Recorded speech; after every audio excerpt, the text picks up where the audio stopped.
Baik, selamat pagi semuanya. Assalamualaikum warahmatullahi wabarakatuh. Hari ini kita akan belajar mengenai sistematic review, meta-analisis, dan studi tinjau lain. Ini adalah mata kuliah yang diajarkan di semester 3 dengan jumlah SKS-nya ada sebanyak 3 SKS. Dan sebelum kita membahas mata kuliah ini, perkenalan dulu, nama saya Vika Oktaria, saya salah satu dosen pengajar dan merupakan koordinator mata kuliah.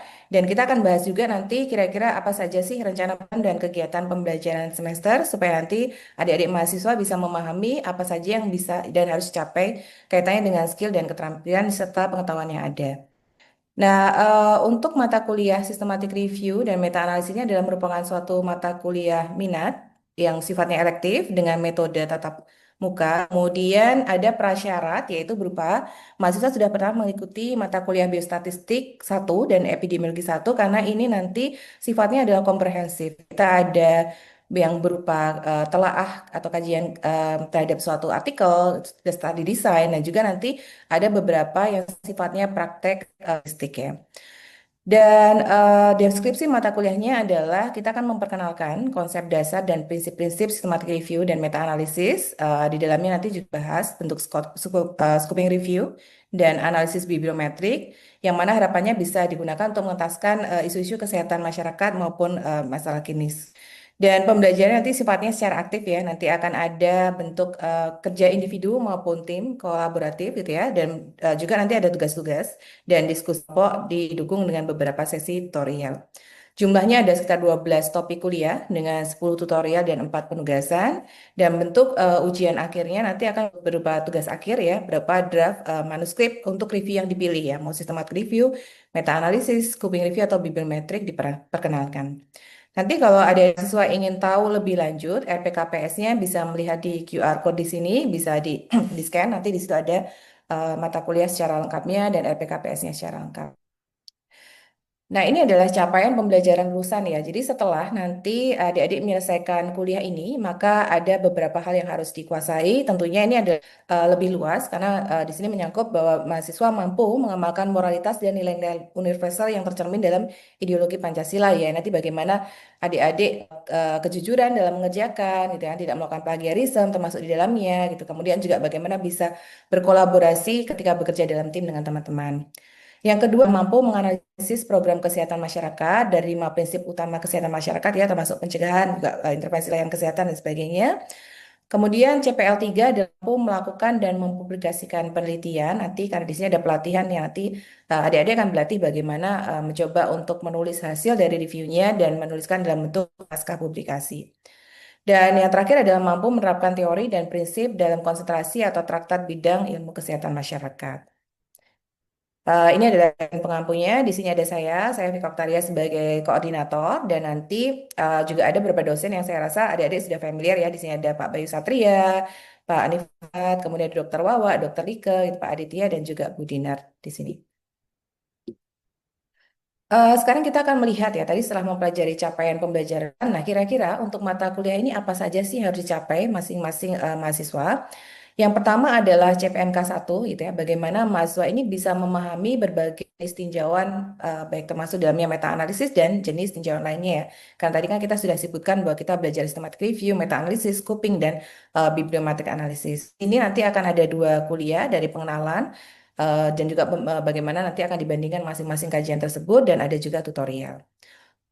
Nanti untuk penerapan dibantu oleh saya dan nanti juga untuk CPNK 2 kita akan memahami langkah-langkah yang diperlukan untuk melakukan tinjauan sistematik. Ini nanti akan bersama saya juga ya. Dan ini akan merupakan kajian kuliah yang akan kita lakukan hari ini, yaitu merupakan membahas mengenai langkah-langkah pelaksanaan tinjauan sistematik dan registrasi Prospero. Dan di sini nanti ada penugasan berupa pemilihan topik ya, akan dibantu oleh dosen dan juga beberapa apa namanya asisten pengajaran juga. Dan untuk CPMK 3 nanti yang dilakukan adalah mampu merumuskan pertanyaan penelitian ya, kata kunci dan strategi pencarian di sini, di mana nanti dalam bentuk kuliah dan tutorial akan ada merumuskan tujuan penelitian, membentuk pertanyaan penelitian, kemudian juga menentukan berdasarkan PICO gitu ya, serta kelayaan dari suatu studi ya eligibilitas kriteria. Dan di sini nanti termasuk di dalamnya juga kita akan membahas bagaimana mencari dan menyaring artikel ya. Kalau systematic review kan memang bentuk studinya adalah artikel ya, bukan peserta, bukan partisipan ya. Sehingga itu nanti akan kita coba cari. Kita akan juga menggunakan beberapa apa namanya software atau aplikasi seperti Ryan yang akan membantu proses penyaringan artikel. Dan juga di sini akan dibahas bagaimana melakukan registrasi Prospero. Nah, ini adalah CPMK yang selanjutnya itu mampu melakukan penilaian kritis dan menilai kualitas penelitian. Di sini kenapa tadi ada prerequisite harus melakukan biostatistik dan epidemiologi karena kita akan melihat kualitas tadi di sini. Untuk CPMK 5 ini yang cukup ya, mampu melakukan analisis statistik untuk meta-analisis dan analisis bibliometrik serta menginterpretasikan hasilnya. Jadi kita lihat di sini nanti dari ekstraksi data, kemudian melakukan meta-analisis, kemudian juga melakukan beberapa statistik seperti meta-regresi dan juga analisis bibliometrik. Tapi juga kita akan belajar bagaimana kita menginterpretasikan hasil analisis tersebut. CPMK ke-6 adalah mampu mengembangkan protokol tinjauan sistematis. Jadi ini adalah langkah-langkah bagaimana melakukan apa namanya pelaksanaan tinjauan sistematis, struktur dan registrasi Prospero gitu ya. Dan juga nanti akan mulai kita masuk bagaimana penulisan dari suatu tinjauan sistematis.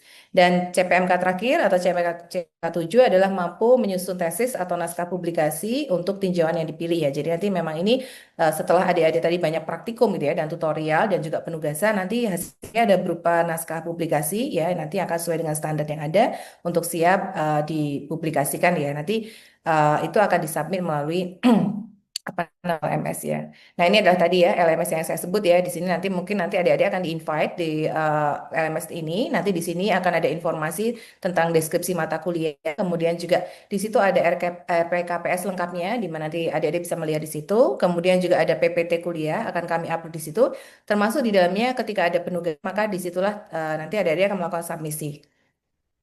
Nah ini ya, nanti kalau boleh dilihat sekilas nanti mungkin akan ada apa namanya tautan-tautan di mana jadi bisa melakukan atau memasukkan tugas-tugas yang diharapkan.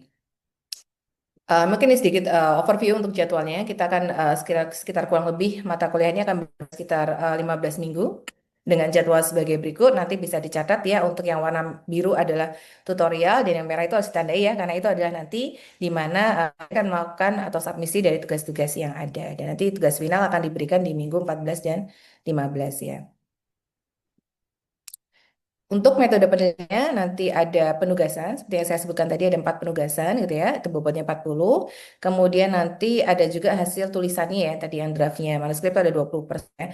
Dan untuk kognitifnya, untuk skill based assessmentnya tentunya akan dilihat dari berdasarkan presentasi, karena nanti juga ada presentasi-presentasi terkait dengan tugasnya gitu ya, presentasi hasil data ekstraksinya, kemudian presentasi hasil analisisnya gitu ya, termasuk mempresentasikan hasil akhirnya ya, dalam bentuk yang manuskrip yang sudah dituliskan tadi. Sehingga total dari penilaian ini adalah sekitar ada 100% ya dari mencakup tugas, kemudian UAS dan juga penilaian kognitif berupa kuis presentasi.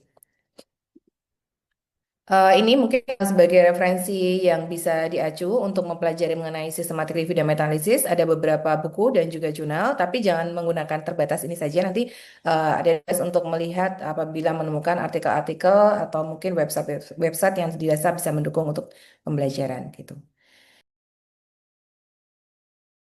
Kira-kira apa yang membedakan systematic review dengan kajian literatur? Silakan bisa diisi di sini.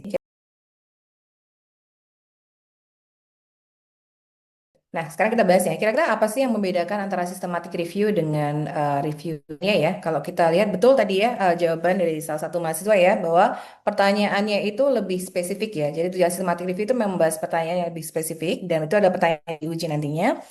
Sedangkan literatur review itu sifatnya lebih umum ya, kadang-kadang hanya berupa rangkuman dari apa yang diketahui oleh penulis. Dan bentuk pertanyaannya juga fokus dan jelas. Biasanya memang terstruktur berdasarkan PIKO atau PEO, nanti akan saya jelaskan. Kalau misalnya yang literatur review akan cenderung lebih luas. Metodologinya betul tadi ya disampaikan ada kriteria eligibility, kemudian sistem pencariannya juga terstruktur ya dan transparan dan harapannya memang bisa diulang kembali gitu ya. Jadi nanti kalau adik-adik membuat suatu apa namanya searching strategi gitu ya, searching strategi tersebut bisa diulang lagi apabila ada yang lain ingin melakukan karena di situ ada pilihan kata-katanya akan digunakan, database mana yang dituju, periode waktu mana saja gitu ya dan juga mungkin filter yang digunakan. Pencariannya juga sifatnya adalah komprehensif ya. Kalau untuk apa namanya sistematik review, karena dia menggunakan banyak database dan juga beberapa mungkin juga mengakses apa yang disebut dengan grey literatur. Nanti akan saya sebutkan di belakang. Nah, kalau literatur review biasa memang biasanya tidak selalu sistematis ya. Pencarian dari artikel yang akan dimasukkan itu cenderung akan digiring oleh opini dari penulisnya gitu. Jadi pencariannya sifatnya lebih selektif sesuai dengan arah yang akan dituliskan oleh si penulisnya. Dan betul tadi ada yang menjawab bahwa registrasi, sorry maaf, penilaian kualitas tadi itu memang diperlukan ya untuk systematic review, sedangkan untuk literatur review tidak perlu dilakukan. Systematic review karena tadi protokol apa namanya metodologinya jelas, sehingga diperlukan adanya registrasi protokol seperti di Prospero nanti bisa dilihat.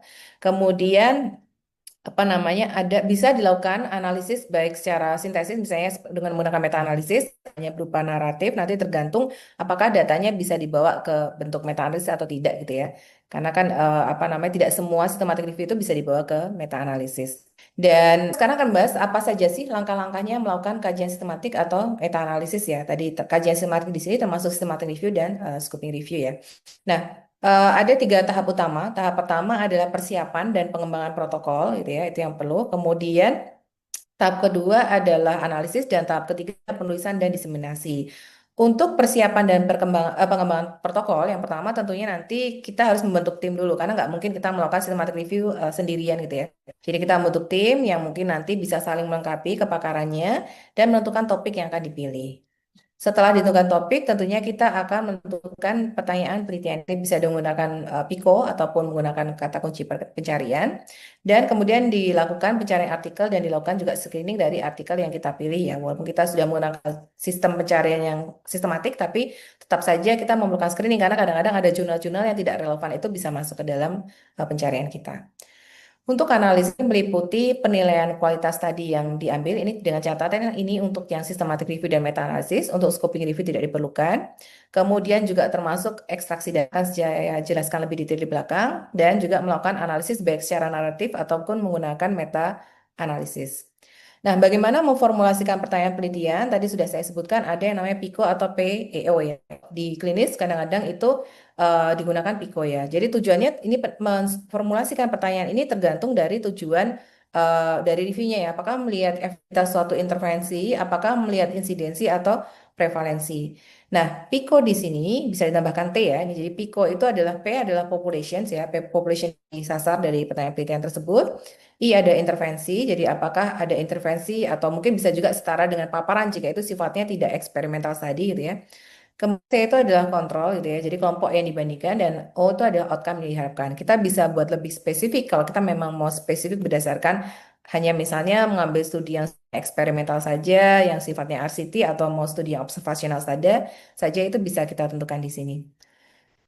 Contohnya adalah misalnya ini ya, ada pertanyaan peliti. Apakah pemberian suplemen zat besi efektif mengurangi anemia pada ibu hamil di negara berkembang? Nah, kira-kira P-nya apa nih? Populasinya apa nih? Ibu Kalau kita punya pertanyaan penelitian, Ibu hamil, apakah pemberian suplementasi zat besi efektif mengurangi anemia pada ibu hamil di negara berkembang? Apa P-nya? ibu Ibu hamil. hamil dok. bang, Ibu hamil. Oke, I-nya adalah pemberian Suplemen zat suplementasi besi. suplementasi zat besi. Oke. Kemudian kontrolnya adalah yang mereka tidak yang diberikan tidak diberi dan outcome-nya adalah Anemia. outcome-nya ada anemia dan Mengurangi anemia. untuk apa namanya ada informasi lagi di sini lokasinya adalah di negara Negara berkembang. berkembang gitu ya. Kemudian Pico tadi kemudian kita breakdown menjadi kata-kata kunci yang nanti akan kita gunakan untuk melakukan systematic searching. Contohnya misalnya tadi ya kita mau melihat lebih luas ya pengaruh nutrisi pada ibu hamil dengan luaran kehamilan yang kurang baik gitu ya misalnya. Ini nanti kita bisa pilih populationnya misalnya adalah harus ada padanan kata ya misalnya wanita ataukah apa namanya reproductive age gitu kan ataukah pregnancy dan laktasi karena kita mau fokus ke wanita yang hamil ya atau misalnya dia menyusui. Kemudian untuk intervensinya nanti kita bisa pilih intervensi yang kita mau ya apakah itu tadi cuman misalnya iron and folic acid aja ataukah kita mau masuk ke vitamin A dan maupun suplementari yang lain. Nanti kontrolnya karena kita tidak punya kontrol spesifik maka tidak usah diisikan tidak apa-apa dan nanti tentunya untuk outcome yang dicari kita bisa kembangkan ya tadi kalau mau anemia atau misalnya kita mau lebih dari anemia mau menambahkan postpartum hemorrhage ya karena ini kan luaran kehamilan yang buruk tuh bisa macam-macam ya. Bisa juga keluaran pada ibunya gitu ya, kematian ibu gitu ya, apakah diabetes pada ibu ataupun pada keluaran pada bayi yang di kandungnya ya, misalnya stillbirth gitu kan, kemudian low birth weight dan sebagainya. Dan kita juga bisa melakukan studinya, jenisnya yang akan kita pilih apa maupun lokasinya. Jadi intinya kita bentuk Pico, kemudian Pico itu kita breakdown menjadi keywords yang akan kita gunakan untuk melakukan searching. Di mana kita bisa mencari apa namanya artikel-artikel yang kita mau cari gitu ya. Ada beberapa sumber. Yang pertama bisa melalui database. Saya rasa dia udah paham sekali. Ada Medline, ada PubMed, ada Embase gitu ya. Bisa juga melalui Grey Literatur ya. Grey Literatur ini bisa berupa misalnya tesis atau disertasi suatu library gitu ya di perpustakaan suatu universitas gitu ya. Bisa juga berupa apa namanya Google Scholar gitu atau website-website pemerintah yang biasanya berakhiran dengan .gov, organisasi.org gitu ya atau academic.edu, website asosiasi profesi atau juga sering juga yang familiar untuk mahasiswa kesehatan masyarakat adalah Portal Garuda. Nah, tadi adalah tempat kita mencari artikelnya. Sekarang bagaimana sih strategi kita untuk mencari artikel gitu ya? Ada beberapa cara bisa menggunakan apa yang namanya Boolean operator itu ditunjukkan di gambar yang kiri ini gitu ya. Misalnya kita tertarik untuk mencari artikel terkait anjing maupun anak anjing ataupun anak kucing gitu ya misalnya ya. Kalau kita menggunakan kata N, artinya artikel yang kita ambil harus ada keduanya. Jadi dalam satu artikel itu harus mengenai puppy dan kitten gitu ya. Tapi kalau kita menggunakan or, maka ini akan lebih luas karena keduanya, baik yang membahas puppy maupun kitten akan dua-duanya masuk ke dalam artikel yang kita cari. Dan kita bisa juga menggunakan not ya. Not itu artinya bahwa kita kalau kita mengatakan not kitten maka nanti yang akan terjaring artikelnya ada terkait dengan anak anjingnya atau pup. Jadi ini adalah contoh ilustrasinya seperti itu. Oke, tadi setelah kita menata searching strategi kita, maka tahapan selanjutnya adalah kita akan masukkan searching strategi itu ke dalam database. Setelah masuk dalam database, maka kita kemudian akan menemukan banyak artikel yang akan kita perlu untuk kita bagian.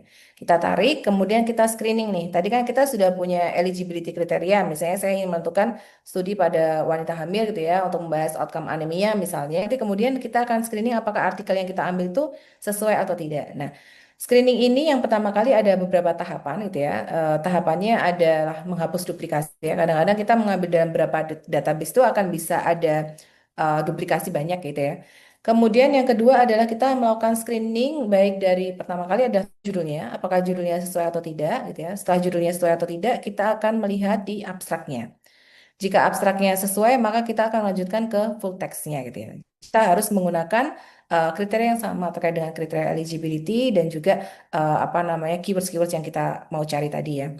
Dan untuk melakukan screening ini memang apa namanya minimal harus ada dua peneliti ya, karena kan eh, harapannya supaya lebih objektif ketika memilih artikel mana yang akan kita bawa kemudian dalam review kita gitu ya. Nah, ini yang harus menjadi catatan adalah ketika kita memiliki dua reviewer, maka harus dipastikan mereka bekerja secara independen dan kemudian apabila terjadi konflik harus ditentukan bagaimana troubleshootingnya gitu ya. Apakah akan dengan konsensus ataukah dengan reviewer ketiga itu harus dituliskan secara jelas bagian metodologi.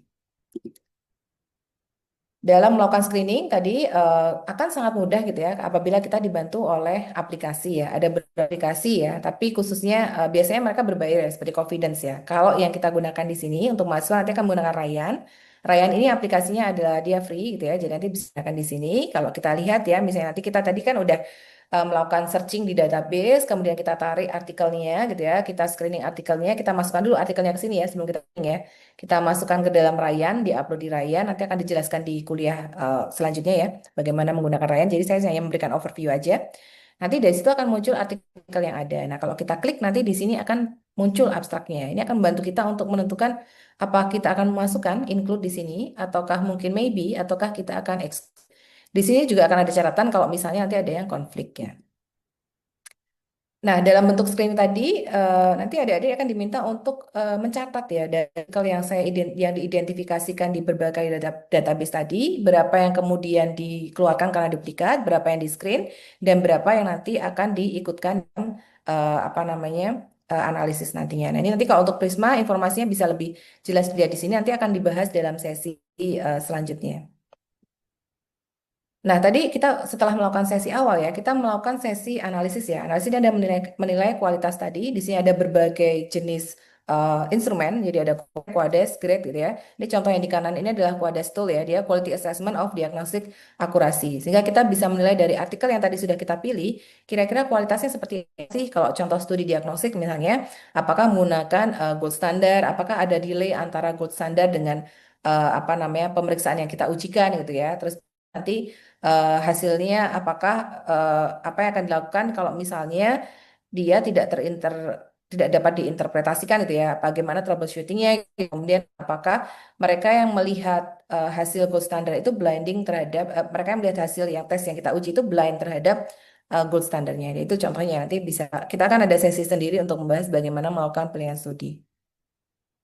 Nah, setelah studi kita nilai tadi ya, kemudian kita melakukan apa yang disebut dengan ekstraksi data. Jadi kita ambil data dari berbagai macam artikel tadi yang sudah terpilih, kemudian kita mencoba untuk menatanya secara terstruktur supaya itu lebih informatif. Nah, sebenarnya ekstraksi data ini bukan pertanyaan penelitian ya, tapi mungkin biasanya mereka yang melakukan, contohnya adalah memberikan nama penulis karena ini sebagai identitas dari artikelnya gitu ya, lokasi dan latar belakang, desnya gitu ya. Kemudian jenis intervensi yang dilakukan gitu kan, jumlah pesertanya berapa, kapan dilakukan penelitiannya, luaran penyakitnya itu apa yang dicari, dan rangkuman hasilnya. Mungkin ini salah satu contoh yang agak gampang kalau adik ini melihat adalah di sini. Tahapan selanjutnya adalah kita menentukan nih kita mau sampai ke meta analisis atau enggak gitu ya. Kalau misalnya data kita memungkinkan untuk dilakukan di meta analisis, maka kita bisa melakukan meta analisis. Nah, meta analisis salah satunya adalah dengan forest plot ya. Kalau kita lihat forest plot di sini, kita bisa lihat ini tadi ya rangkuman dari studi-studi yang kita ambil. Kan kita bingung tuh di sini ada yang menunjukkan hubungan apa sorry ini prevalensi ya prevalensi stunting pada balita di Ethiopia ya. Jadi kita bisa melihat bahwa ada yang menunjukkan bahwa prevalensinya tuh berkisar antara 18%, ada juga yang menunjukkan sampai dengan 70% ya. Sehingga bagaimana nih kita menentukan sebenarnya prevalensi stunting di Ethiopia? Maka kemudian dari ini kita bisa melihat dari overall di sini ya, dari diamondnya di sini ya, bahwa ternyata secara keseluruhan gitu ya, dari hasil ini kita bisa simpulkan bahwa kurang lebih prevalensi stunting di apa namanya Ethiopia itu ada sekitar 35% ya. Tapi yang harus dijadikan catatan di sini adalah di bagian ini ya. Jadi nanti harus lihat ya kira-kira heterogenitinya tinggi atau enggak ya. Karena di sini kan heterogenitinya 98% ya. Sehingga ini menjadi catatan ya apakah boleh atau tidak kita lakukan pool analisis di sini ya, menggabungkan analisis ya. Biasanya kalau heterogeneity di atas 60% itu nanti akan tidak boleh apa akan disarankan tidak melakukan pool analisis ya. Nanti kita akan membahas dalam sesi kuliah yang selanjutnya terkait ini. Nah, ini ada juga yang harus kita lihat kalau kita analisis adalah bias publikasi menggunakan funnel plot ya. Jadi biasanya dia melihat effect size yang kita lihat dari odds ratio maupun relative risk itu kalau sampelnya besar dia akan posisinya di atas. Kalau sampelnya kecil dia di bawah. Kalau ada bias publikasi maka bentuknya tidak akan corong sempurna kanan kiri rata gini ya. Ini adalah contoh yang nggak ada bias publikasi. Nah, biasanya dia akan seperti ini. Bentuknya tuh asimetris ya. Ini adalah mengindikasikan ada bias publikasi. Kenapa ini terjadi? Karena kemungkinan beberapa jurnal yang positif hasilnya yang ada signifikan itu cenderung lebih dipublikasikan dibanding yang hasilnya negatif atau studi-studi dengan secara skala kecil gitu ya. Sehingga ini harapannya kalau kita mau hasil penelitian kita bisa disimpulkan dan memberikan evidence yang kuat, maka harapannya dari artikel yang kita ambil tidak ada bias publikasi. Intinya adalah ketika kita menuliskan tadi, jadi kita harus menuliskan metodenya dengan tepat dan pada saat kita melakukan pembahasan hasilnya gitu ya, kita harus memberikan rangkuman hasil temuan secara garis besar dan temuan yang penting yang harus disesuaikan dengan pertanyaan penelitian. Kemudian bagaimana temuan ini dibandingkan dengan studi terdahulu, terus kira-kira kepentingannya secara klinis bagaimana dan tentunya arahan tindak lanjut dari penelitian selanjutnya apa juga untuk menyatakan kekuatan dan kelemahan dari penelitian ini ya, baik dari artikel yang kita ambil untuk di review ini maupun secara metodologi yang kita lakukan. Baik, kesimpulannya adalah systematic review adalah suatu metode penelitian yang kuat ya. Tadi ada yang menyebutkan juga merupakan metode yang robust gitu ya, dan tetapi ini sangat membutuhkan metode solid gitu ya. Ada beberapa instrumen yang bisa membantu kita dalam melakukan analisis pengelolaan artikel dan kita bisa melakukan analisis berlanjut baik dengan menggunakan analisis apabila datanya memungkinkan untuk dilakukan analisis berlanjut dan tadi untuk melaporkan ada panduan namanya Prisma yang bisa diakses untuk kita sebagai namanya istilahnya panduan kita untuk melaporkan poin-poin apa saja yang harus dilaporkan dalam suatu studi systematic review atau meta analisis. Mungkin itu apa ada pertanyaan? Silahkan kalau ada yang ingin bertanya.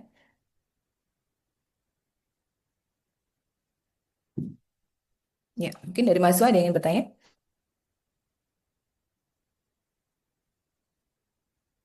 Ya, Danindra silakan. Baik, terima kasih dok atas kesempatannya. Saya Danindra dari Minat Epit. Tadi disebutkan dok kalau systematic review itu kan perlu penilaian kualitas studi ya dok. Nah itu tadi ketika didapatkan misal hasilnya ada low atau unclear atau high risk of bias ya tadi dok kalau nggak salah. Itu Ya, ya, biasanya dianalisis selanjutnya seperti apa dok? Apakah dibedakan atau bagaimana gitu? ya, Terima kasih dok. betul. Ya, benar ya. Ini berarti apa namanya kualitas tadi itu memang penting, karena kita kan akan menarik kesimpulan dari banyak studi ya, sehingga nanti kita harus mengindikasikan. Jadi ada tabel yang memang kita susun untuk mengidentifikasikan artikel mana saja yang dia sifatnya high risk of bias gitu ya. Nah, kalau nanti kita kemudian melanjutkan melakukan meta analisis, maka baiknya kita melakukan sensitivity analysis. Jadi ketika kita memasukkan semua artikel yang ada dan kemudian kita bisa mendapatkan full result tadi yang saya tunjukkan di sini ya. Jadi kita masukkan semua, terus kita akan mendapatkan kesimpulan-kesimpulan. Kita juga ujikan ketika yang kita masukkan itu hanya yang studi yang kita mengeksklud studi-studi yang kualitasnya jelek gitu ya. Nah, kita lihat seberapa stabil ya hubungan yang ada. Jadi kita bisa bandingkan. Kalau misalnya hubungannya sama, artinya studi-studi yang low quality tadi tidak mempengaruhi kesimpulan yang kita ambil. Tetapi apabila nanti ternyata hasilnya berubah, maka menjadi catatan bahwa hasil yang kita temukan itu mayoritas dipengaruhi oleh studi-studi dengan kualitas studi mungkin yang kurang terlalu baik ya. Misalnya dia sampel saya kecil tetapi